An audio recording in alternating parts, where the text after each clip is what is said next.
es un analista económico muy conocido. Eh, Vamos a hablar, obviamente, temas económicos. Vamos a hablar de la casa, si está en orden. Yo veo números desde mi óptica, de la información que nos llega, es que los números económicamente van mejorando. ¿Qué dice al respecto Pablo Dávalos? Bienvenido, muy buenos días.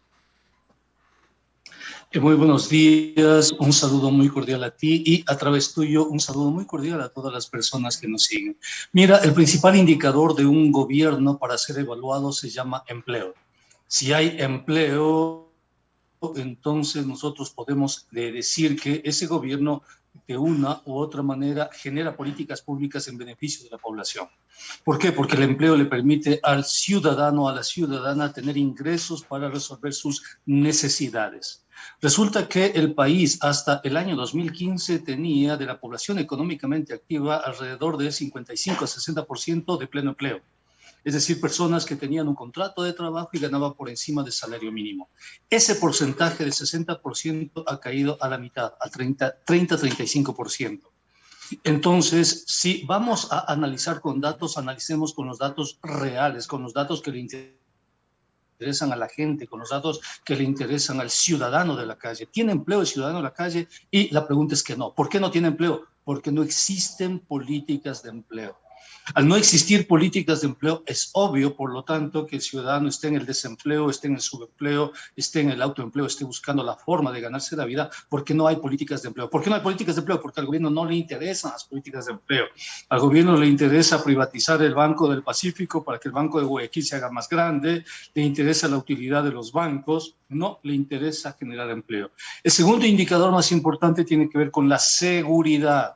¿Podemos los ciudadanos transitar por las calles de manera apacible, de manera pacífica? Y la respuesta es que no, no podemos. ¿Por qué? Porque no existen políticas de seguridad. ¿Y por qué no existen políticas de seguridad? Porque se ha desmantelado el sistema nacional de penitenciarías, se ha desmantelado el sistema de justicia, etcétera.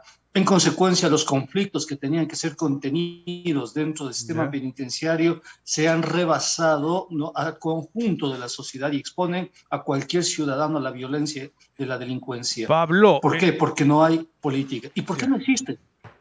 Sí, estimado William. Sí, Pablo, te quería comentar, por ejemplo, los números del gobierno.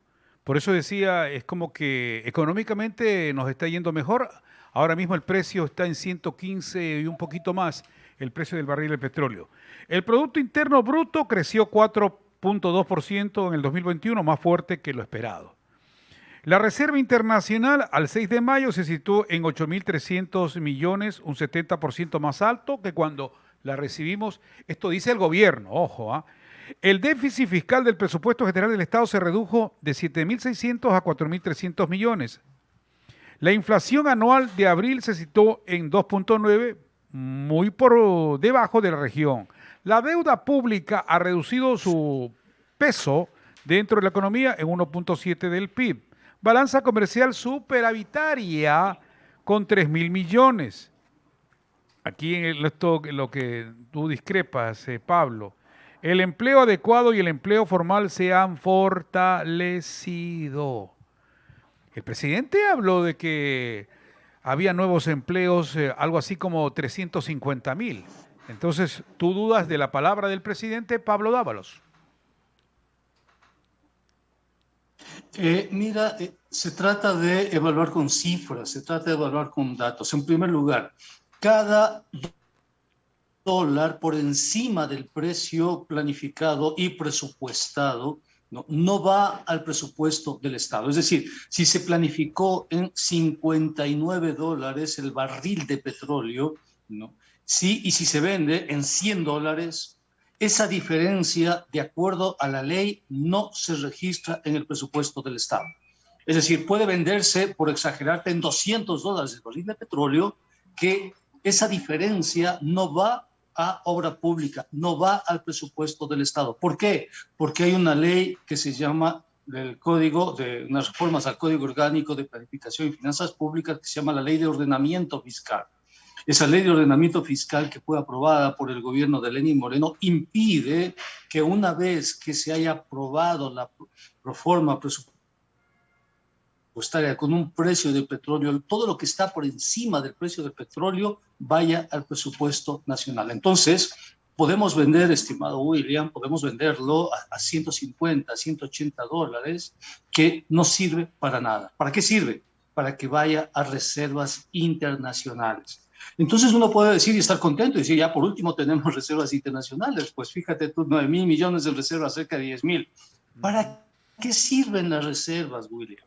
De acuerdo al artículo 40 que reformó el Código Orgánico Monetario y Financiero y que estableció la regla de respaldo, las reservas internacionales sirven para financiar un sistema de 4 balances. Y en el primer balance se registran en las reservas internacionales los pasivos de los bancos privados. Entonces, resulta ahora que con reservas internacionales vamos a cubrir pasivos bancarios. ¿Quién hizo esa ley? La hizo también Lenín Moreno. Se la aprobó en mayo del año 2021. Se llama la Ley de la Defensa de la Dolarización. Fue apoyada por todos los banqueros. La apoyó Fidelegas, la apoyó Guillermo Lasso, la apoyaron los grandes medios de comunicación. Entonces resulta que tenemos 9.000 millones de dólares en reservas, que es una buena noticia, pero ¿para quién, William? Es una buena noticia para los banqueros, porque esas reservas internacionales no pueden ser utilizadas para obra pública ni para reactivación en absoluto. Pablo, Resulta que sí, William. sí, Pablo, quería saltarme y aprovechando, se nos acorta el tiempo, aprovechar, saltar la frontera un ratito porque esta información está fresca. ¿Cómo es que Colombia, y es uno de los países que crece su economía en un 8.5% en el primer trimestre del 2022? Es una de las economías que más crece en el mundo, 8.5, pero también otra cosa que me llamó poderosamente la atención es que después de la pandemia, el empleo que se ha recuperado llega al 90%. ¿Qué quiere decir esto, Pablo? Quiere decir que hay un efecto de rebote, que cuando las economías están comprimidas, es como un resorte. Cuando tú comprimes un resorte, ¿no? Y esa energía se va acumulando en el tiempo. Una vez que sueltas ese resorte, inmediatamente el resorte recupera su posición original. Los economistas los denominamos efecto rebote. En el caso ecuatoriano, nosotros podríamos incluso crecer más que Colombia, muchísimo más. Pero o sea, el resorte que empieza a rebotar está sostenido por una institución que se llama el Fondo Monetario Internacional.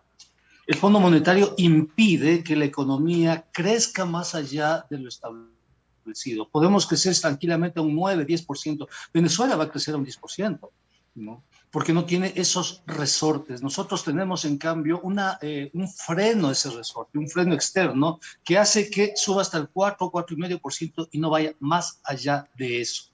Y tiene que ver con las políticas del Fondo Monetario. Mira, no en vano, o sea, no en vano, las políticas del Fondo Monetario se llaman políticas de ajuste. Ese es el nombre técnico.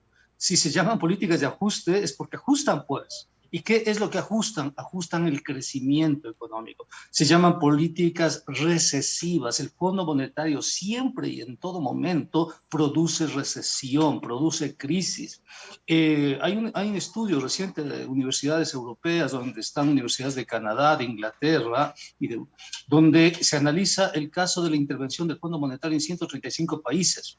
En todos, absolutamente en todos los países, el fondo provocó recesión.